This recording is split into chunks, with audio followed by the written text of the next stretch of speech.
And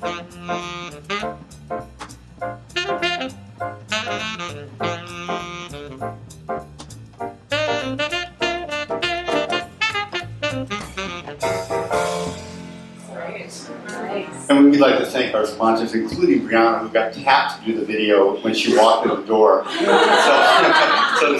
I'm sure she has a really nifty camera. Don't judge her on the basis of this, but thank you, Brianna. Thank you, Lindsay, for these for this wearable jewelry, mechanical jewelry. And there's one, or at least one for each panelist too. We didn't leave you guys out. And thank you, Punto, all the Punto people, for this wonderful space that I guess can be used for weddings. It's great. I'd like to ask Michael Mature just to call. So I had this plan that I was going to introduce each panelist, but I changed my mind because I'd rather hear from them. So if you guys could tell us your name, I know your name, but if you could, and a little bit about what you do and your company. I'm the executive special events producer for MWD Lifestyles, which is an event design and production company. I'm also one of the event producers for Paper Magazine, and I'm one of the event producers for JKS Events. So I, like Karina, do different things. I'm also the co-founder of a new company named Curated Vibes Group, which we're shoving out, which we're launching in October. And yeah, I'm Dominican too. That's a City Tech. I graduated from City Tech. Yeah, we're here. And yeah, I like to dance and I like to eat. And yeah. Okay, so let's start the questions. What I'd like you to do is in 3 or 4 sentences, or even just in 3 or 4 words, kind of describe your approach to wedding planning in just a short, like 3 or 4 sentences, or even just 3 or 4 words. And I think we'll start on that end because it's fun to put me on the spot.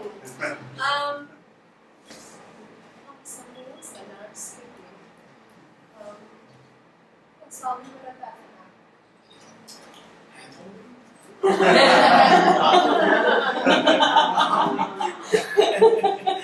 I mean, yeah, I'm gonna think because they said everything else. I think about the events industry, people come from all walks of life and end up in the events industry, doing all kinds of crazy things. How many people at our performing arts showcase that we just had? The juggler has an advanced degree in structural engineering, and now she makes her living as a juggler. So the question for you guys is, in what ways did your formal education either help you or not help you in your current role as a wedding planner? Like your background in school, what did you study? Did you find it of help, or was it a wasted years and tuition? We'll start with you. It was a little different. It's a really good story. I went to high school for hospitality management, but I was a bilingual student, and I thought hospitality meant hospital. So I love that story. I don't like hospitals, and I don't want to do anything to medical. But I thought that my parents would want me to do that, so I was like, oh, well, I'll just go to school for hospitality.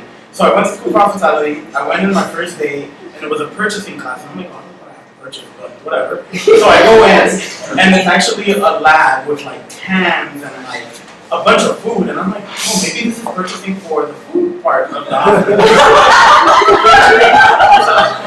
For about a week, I was really confused. And now, mind you, this was all in the midst of 9/11. So it was kind of like all this stuff going on in the city, my first time taking a train by myself. And I'm like, I don't know what's going on. So I go back to school and I'm like, all right, let me really figure out what I'm doing. So I realized that the hospitality department was food and beverage. I ended up staying there because I was too embarrassed to say anything about it. But it ended up being what I do now. So I went to high school for hospitality management, went to college for hospitality management with a minor in personal psychology. And I've been working since I was like 13, but since I was 18, I've been working in the hospitality industry.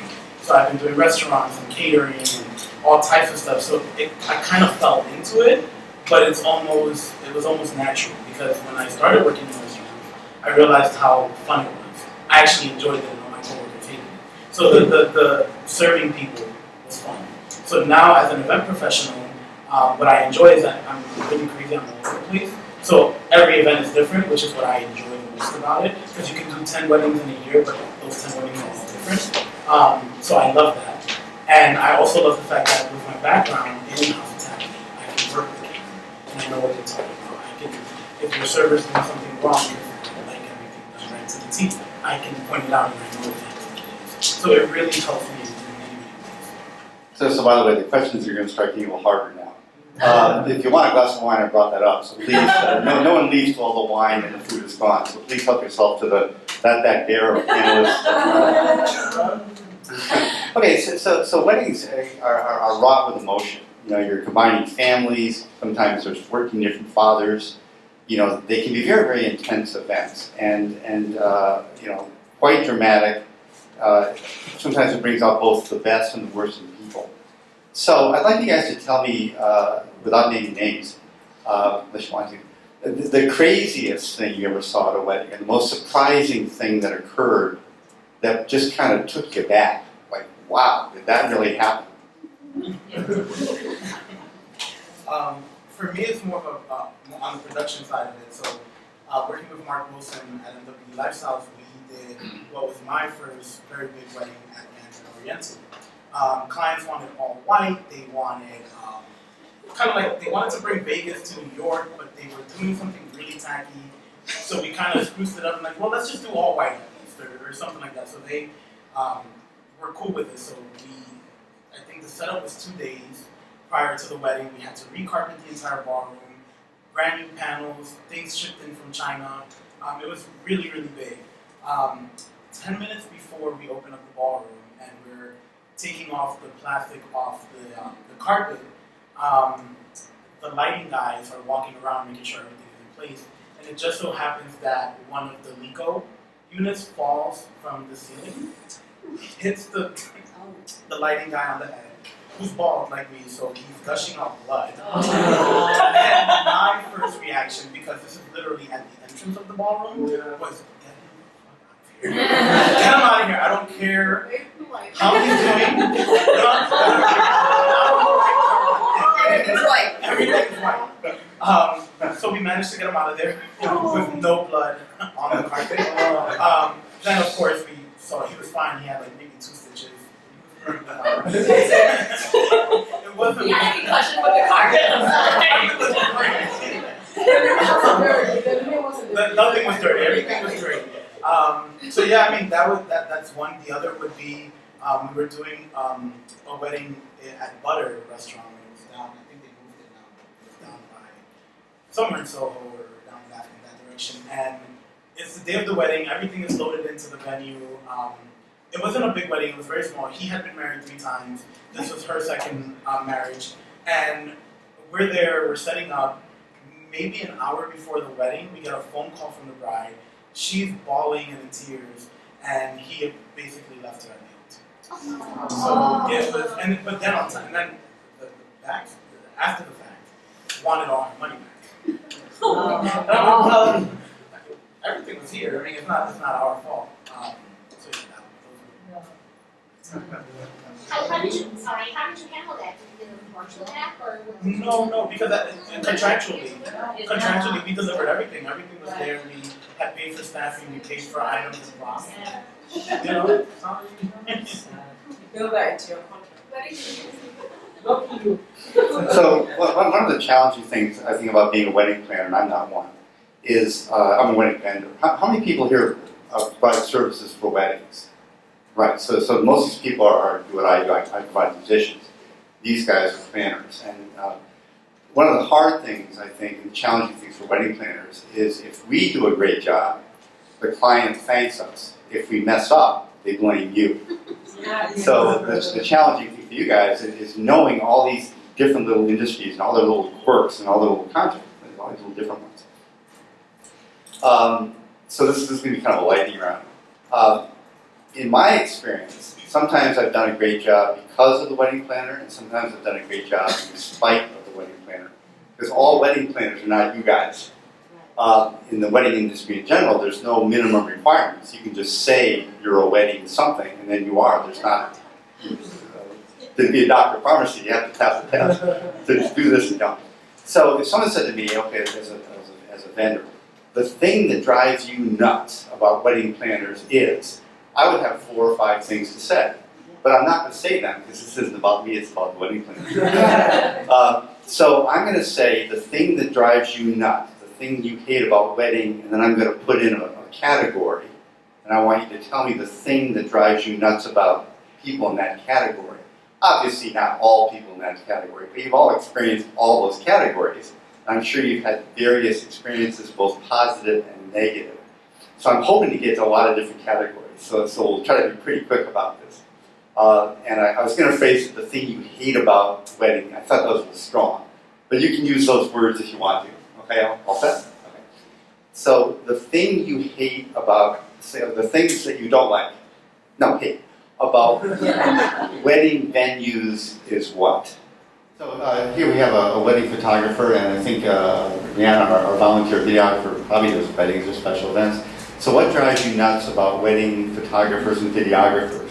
For me, it would probably be the turnaround time. I mean, I think photographers have gotten better at it now because of this technology that we have nowadays. But I remember when I first started in the industry, it would take forever to get pictures and videos and whatnot. And it was always really annoying because you have your couples asking for this and you don't have anything to show them. Nowadays, I get them For me, it's sort of So the thing that drives you nuts, or you've had a bad experience with, about wedding food service providers or caterers, given that Dominican caterers are fantastic, Beauty's great. Catering Group NY, owned by Sean Rivera, our past president, phenomenal caterer, never does anything wrong. So they have never done anything like you're going to describe. So the thing that drives you nuts about food service people or caterers, let's start on this side.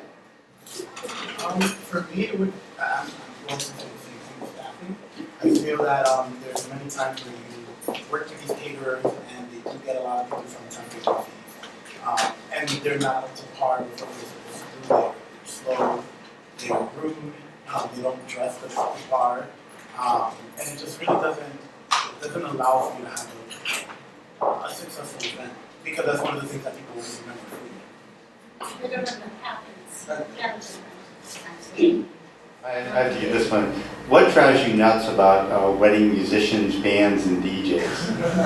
not me personally. But. Pardon me? Oh, good. Yeah, so...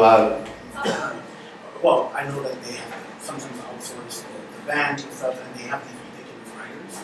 And I'm like, you're not even like...